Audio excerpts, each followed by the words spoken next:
Hi, I'm Susan Otten, and I thank you so much for joining me as I talk about the lessons learned from the Appalachian Trail for leaders.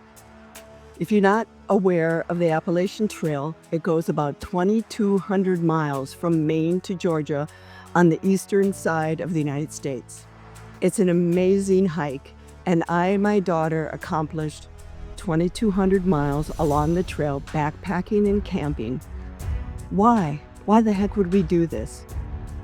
Well, my husband has Parkinson's, my daughter's dad, and we wanted to create awareness and raise donation funds to help find a cure. We did it with the Michael J. Fox Foundation, which has done amazing research over the past 10, 20, 30 years. So we really wanted to accomplish this. We had a very strong purpose. What does that have to do with business leadership? Well, the lessons learned were amazing. First of all, a little bit about the trail. I already mentioned 2,200 miles, Maine to Georgia. It also has the steepest elevation gains and inclines and declines of the three major north-south trails in the United States. So that makes it by far the steepest. It's the shortest and the most elevation gains, and it's like going up and down Mount Everest 16 times, up and down and up and down and up and down. And we did it every step of the way. It was amazing. So we did this for Parkinson's, but we probably could have just wrote a check, right? Well, as a former CEO or current CEO, a former COO of a behavioral health consulting company and CMO of a global agriculture company, yeah, that probably could have happened, but the big mission was to create awareness. Not much is known about Parkinson's, and we're not really working as hard as we could to drive donations, to drive research. So we accomplished our goal. Spoiler alert, yep, we did it. I want to talk about, though, the amazing lessons learned and how they do relate to leadership. So I've broken it down into 3 key points. First of all, tools. Along the trail, you absolutely have to have the right tools. Same in business, right? If you don't have the right tools, it's going to be pretty hard to do your job. Secondly, training. Tools really aren't any good if you don't know how to use them, if you don't know how to use them effectively, if you don't know how to keep up with the updates and the changes. And with today's technology advances, wow, you really have to work hard to keep up with what the heck is going on with all the technology updates. I learned a little about technology from my 15 years with Apple Computer early in my career. Not only about technology, but about entrepreneurship, entrepreneurial mindset, innovative thinking. Apple was great at that and still is today. So that was really a huge blessing in my career that I had that early on so I could use that information as I continued to lead people. The third lesson that I learned along the trail is the importance of team. And that by far is the biggest contributor to success, not only on the trail, but also in business and in life. The people that surround you, the people that you align with, the people that you learn from, that makes up your team. So let's go a little bit deeper into each one of these. First of all, tools. Wow, you got to carry everything you need for the entire 2,200 miles on your back, in a backpack. Now, that's the purest thinking. You probably could have a porter carry it or get someone to drop it for you at each point where you get across a road. But we wanted to carry everything that we needed on our backs. First of all, in case of emergency, you got to have the right tools in case you have an emergency. And we had a few of those we'll talk about too. So how do we figure out what tools we need? Well, our daughter was amazing at doing the research, talking to people, watching YouTube videos, reading comments. And the other thing we did is that we talked to retailers, great, amazing salespeople that helped us figure out what we needed to be successful on the trail. Need a lot of stuff. But remember, you got to carry it all yourself. Now, it's not too hard for our daughter. She's 6 foot tall, a 2-sport, Division I collegiate athlete, an Ironman, and just an amazing human being. So it wasn't too hard for her, but I'm barely 5'4" on a good day. And for me to carry 35 pounds or more, we actually started with over 40 pounds in our backpacks. That was hard. At the beginning, we really didn't know exactly how much we would need, because right at the beginning, wow, 100 miles without access to a resupply. So we have to carry everything we need for 100 miles. Well, how long does it take you to go 100 miles? Not really sure. So we carried enough food for 12 days. Now we actually did it in 8, but be over-prepared. Plan for the worst and hope for the best. So we planned for 12 days, which was kind of the worst because we had to carry about 42 pounds. But we did it. And we did it because we had the research that we needed. We found the tools that we needed. We also did a test hike in Colorado. Our daughter was doing a veterinary medicine internship, and she had to just on a weekend, we hiked out there, but it had snowed the weekend before. When we thought it'd be gone, it was the end of May, the beginning of June. Who has snow? Well, up in the mountains at 14,000 feet, yep, they got snow. So we did our test hike out there, but I wasn't really fit for it. I wasn't used to the altitude. I wasn't used to the snow, climbing through the snow while carrying that backpack. But we made it, even though we had to sleep on 2 feet of snow that night and didn't get a whole lot of sleep because we were really cold. It was a great way to test our gear and test our equipment, throw out the stuff that we didn't need, maybe get a little bit warmer clothing for the times when we might have that. So that was great, and that really helped us a lot. But the next component of our learning was the training. Now, one test hike doesn't make for training. And I'm from Minnesota, so there isn't a whole lot of mountains here, so it's kind of hard to train for elevation. But I got my backpack and I started loading it up slowly with weights so I could build the strength in my back and my legs to do the hiking that I needed to do. But how do you practice elevation when there's no mountains here? Well, I found some ditches along the roadside that were pretty steep, but I went up and down and up and down and up and down these ditches. And you do what you have to do. I can't drive to a mountain to train. I'm running a company. I did take time off to hike the trail, but I couldn't take time off to do a ton of training. So I did the best I could. And it said the best way to train to do the trail is get out there and do the trail. And that's pretty much what I did. So the training was great. Our daughter, as I said, did her vet med internship out in the Colorado area, but she was really busy too, so she didn't have much time to train. But remember, she's that athlete and she could buck up and do it. So it was a little bit easier for her, I think. So the third component is the one that I think is really the most important, and that's team. I've mentioned that. Surrounding yourself with people that are smarter than you, hiring people that have strengths that match your weaknesses so that you can have a really solid leadership team. Well, let's use our trail example. I was a strong business leader. I had lots of experience. But is that really what I needed to lead on the trail? Our daughter was much more suited to lead. She had done the research. She'd done a lot more hiking than I had. She had the strength. She had the vision. She was able to text and walk on the trail at the same time. I was not able to do that.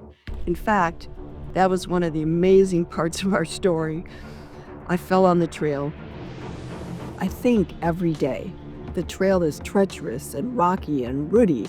It's also a ton of rock climbing and scrambling.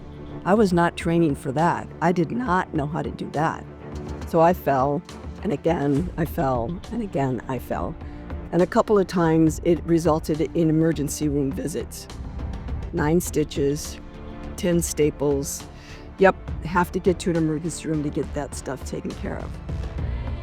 And that was really the best example of team. We didn't know anybody along the trail, but along the trail, people that reach out to help hikers are called trail angels. And it was just absolutely a miracle that people were there to help us in need. Perfect strangers reached out. The day I got my 9 stitches, we had to hike 3.5 miles to the road. That's kind of a ways when you got a lot of blood coming out of your forehead. We hadn't seen anybody all day. It was a beautiful August day. It was 1:30 in the afternoon when I fell, I tripped on a root, hit my head on a root. Your head makes a really weird sound when it hits that hard. And before I could even sit up, remember, we hadn't seen anybody all day, but at my side were two gentlemen. And the one says to the other one, "Hey, Joe, you know when I fell last week? Get those extra steri strips out so we can help bandage her up. And that big waterproof bandage that we put on, that kept the blood in, I have one of those left over too. Get that out." So they got everything out to bandage me up. By that time, my daughter was there. She said, "I'm a veterinarian. I'll take care of the medical stuff here." She bandaged me up. We put that big bandage on top to keep the blood in. I put a buff on it, which was compression for my forehead, and off we went, 3.5 miles. My one regret was that I did not say to the two gentlemen, "Could you turn around? I would love to see the angel wings on your back." It was just a miracle that they showed up. We got to where the trail crossed the road, another miracle. Didn't even have our thumbs up. We had no cell connection. We didn't know where an emergency room was. We were on a mountain road. Do you go that way or that way? We had no idea. A car stopped. We hadn't even gotten our backpacks off. And they said, "You gals need some help?" "Yeah, we need a ride. Where's the emergency room?" I hid my head. They're like, "Hey, we go past one on the way home. Jump in. We'll give you a ride." It was over an hour away.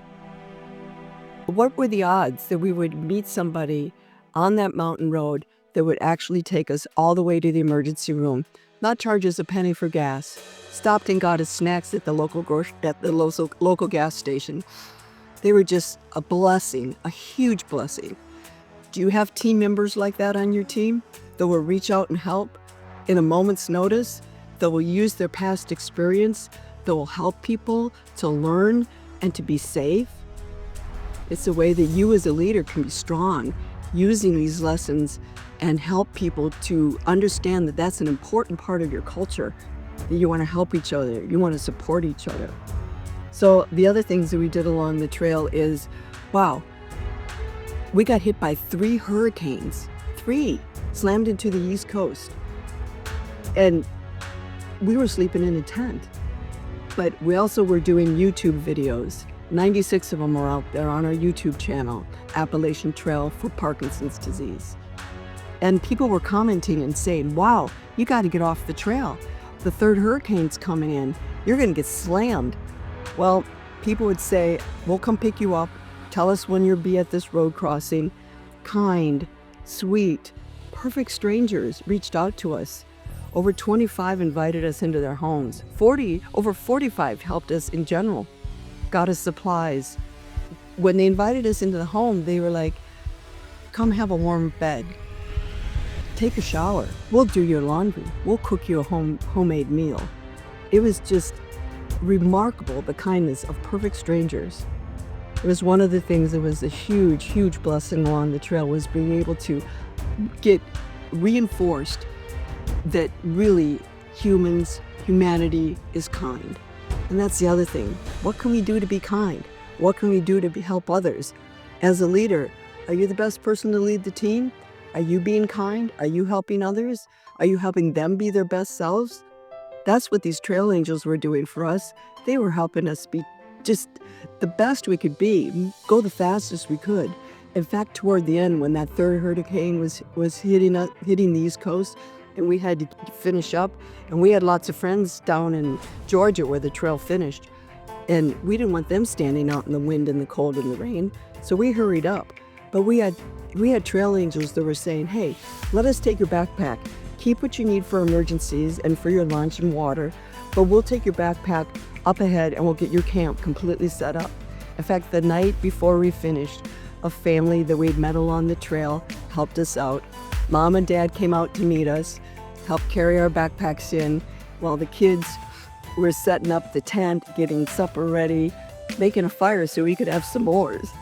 That was just such a sweet thing to do. They didn't have to do that. We had just met them on the trail. We weren't lifelong friends or family, but they were kind, and they knew what it was like to be on the trail and get stuck in a hurricane. So I just want to encourage you, as a leader, think about these things. What can you do to provide your team with the best tools? Do your research. Ask people. Ask your team members. Have you heard about things that would help us here? Bring it forward. We want this culture of open collaboration, of engagement. Everybody's together. It is better if they're working together. It's just a really common, kind thing to do. Well, is it that common? What can we do to make it more common in our businesses, in our organizations, on our teams? The other thing is those tools, remember, they're not that great unless you have the right training. Who's the best to train? Do you have to bring someone in from the outside? Do you have an expert on your team that can have the experience, they understand the culture, they know the project that you're working on? Could they be the best one to do the training? What if you gave them a little time to focus on that part of the job?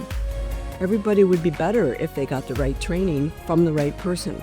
Think about those opportunities. One thing that I did at Apple that was just, I think, a miracle now that I think about it. My last year at Apple, I did over 10,000 events. These were selling events. And it wasn't like webinars. This was back in the day where webinars weren't a thing yet. So these were over 10,000 butts and seats, coffee and donuts events, teaching small businesses how to use Apple computers to run their business more efficiently. And my budget got cut. It got cut to 25% of what it was before. What am I going to do? I don't have the budget to do hardly any events, let alone set this goal of 10,000. But you know what? We overachieved the goal, and we even returned cash back to Apple. We didn't even need our budget because we got our third-party developers who had been working with us for over 3 years to do these events, and I hadn't been charging them because we had a budget that was able to support it. And the amount of sales we were getting was easily covered by the cost of doing these events. 10,000 events, a staff of 4 people across the country. But you know what? We learned the first 3 years. We learned, we improved, we learned, we improved. And it was radically successful. Are you doing that with your team? Are you learning from your experiences? That's called training. And then the most important one, the team.